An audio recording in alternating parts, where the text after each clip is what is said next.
निवडणूक आयोगासोबतची बैठक ही आता संपलेली आहे। मनसे मविया नेत्यांची शिष्टमंडळांची ही बैठक निवडणूक आयोगासोबत जवळपास सव्वा तास ही बैठक आणि आता ही बैठक संपलेली आहे। आपण हे दृश्य पाहतोय।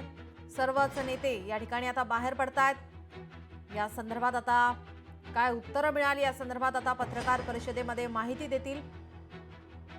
मनसे आणि मवियाची एकत्रित या ठिकाणी आता थोड्याच वेळात पत्रकार परिषद होणार आहे। 5 वर्ष निवडणूक घेतली नाही, अजून 6 महिने निवडणूक घेऊ नका असं राज ठाकरे यांनी म्हटलेलं आहे। राजकीय पक्षांसाठी सत्ताधाऱ्यांसाठी काम करत असल्याचं या ठिकाणी दिसतंय असं राज ठाकरे यांनी म्हटलंय। बैठक आता संपलेली आहे। थोड्याच वेळात पत्रकार परिषद होणार आहे। या पत्रकार परिषदेकडे सर्वांचं लक्ष असेल। अनेक मुद्दे या ठिकाणी उपस्थित करण्यात आलेले आहेत। निवडणूक आयोग आम्हाला मतदार यादी का दाखवत नाही असा सवाल राज ठाकरे यांच्याकडून उपस्थित करण्यात आलेला आहे।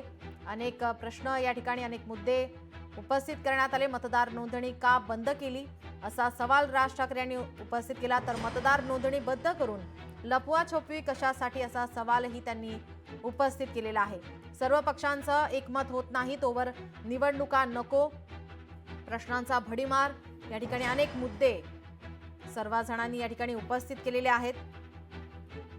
सत्तेतील 3 पक्षांसाठी तुम्ही काम करत नाही, या ठिकाणी राज ठाकरे हे निवडणूक आयोगावर भडकलेत। आपण हे दृश्य पाहतोय। उद्धव ठाकरे आणि राज ठाकरे हे या बैठकीनंतर या ठिकाणी बाहेर पडलेले आहेत। अमित ठाकरे मवियाचे नेते या ठिकाणी आपण पाहतोय। ही बैठक आता संपलेली आहे। या बैठकीनंतर पत्रकार परिषद होणार आहे। या पत्रकार परिषदेमध्ये आता माहिती दिली जाईल। निवडणूक आयोगाने काय उत्तर दिली या संदर्भात सांगितलं जाणार आहे।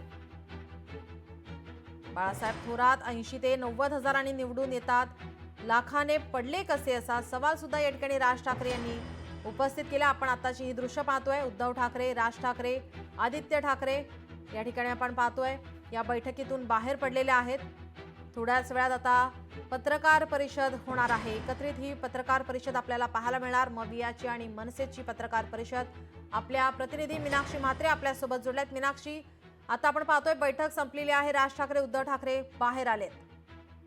निश्चितच नीलम, खरं तर शेवटचा मुद्दा जर आपण पाहिला तर राज ठाकरेंनी एकच त्या ठिकाणी प्रश्न उपस्थित केला की 5 वर्ष निवडणुका घेतली नाही, अजून 6 महिने निवडणुका घेऊ नका, राजकीय पक्षांसाठी सत्ताधाऱ्यांसाठी काम करत आहात असं दिसत आहे। आणि त्यानंतर ही बैठक जी आहे ती आता आटपलेली आहे।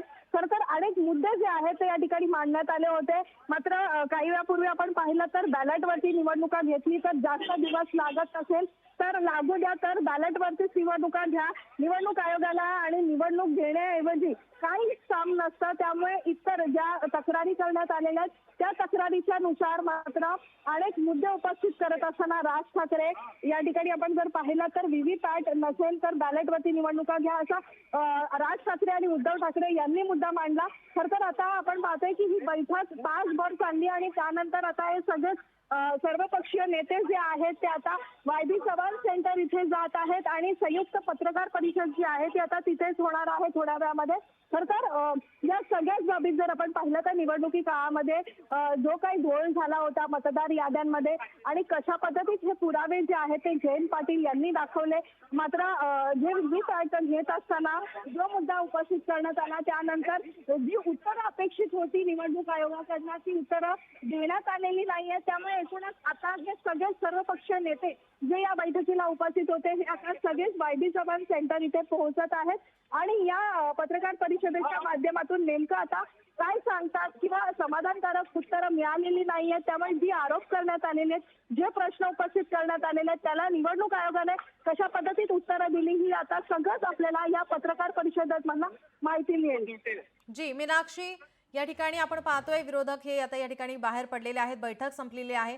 काय वाटतं की उत्तराने ते समाधानी झालेले आहेत की या ठिकाणी पुन्हा एकदा आक्रमकता विरोध या ठिकाणी पुन्हा एकदा निवडणूक आयोगाचा केला जाऊ शकतो? निश्चितच, कारण ज्या पद्धतीत कालची जर आपण बैठक पार पडली त्या बैठकीमध्ये निवडणूक आयोगाने स्पष्टपणे जी उत्तरं देणे अपेक्षित होती ती उत्तरं दिली नव्हती आणि त्यासाठीची ही चर्चा जी आहे ती आजवर ढकलण्यात आली।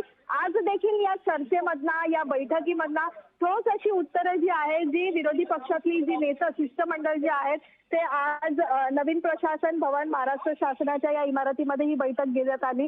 त्यावेळी जी अपेक्षित असलेली उत्तरं जी आहेत ती देण्यात आलेली नाही आहेत निवडणूक आयोगाकडनं. त्यामुळे मतदानाच्या प्रक्रियेला उशीर झाला तरीही चालेल, मात्र 5 वर्ष निवडणुका झाल्या नाही. मात्र आता अजून 6 महिने निवडणुका घेऊ नका असा ठोस शब्दामध्ये राज ठाकरे जे आहेत त्यांनी सुनावला. आणि त्यानंतर राजकीय पक्षासाठी सत्ताधाऱ्यांसाठीच तुम्ही काम करत असल्याचं देखील दिसत असल्याचं त्यांनी स्पष्ट मत जे आहे ते निवडणूक आयोगापुढे ठेवलं. आणि त्यानंतर आता आपण पाहतोय की बॅलेटवरती निवडणुका घेतील तर जास्त दिवस लागत असतील तर लागू द्या अशा पद्धतीत देखील राज ठाकरे म्हणालेत.